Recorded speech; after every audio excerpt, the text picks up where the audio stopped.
If you ever see these two wires coming off and going into your furnace, you don't have a thermocouple, you have what's known as a power pile.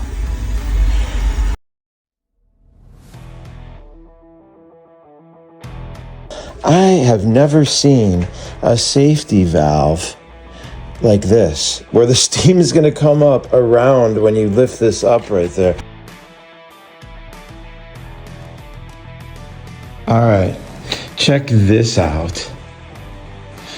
I'm in the basement. This services about 40 apartments. Looks like an old water treatment system. Look at this mess.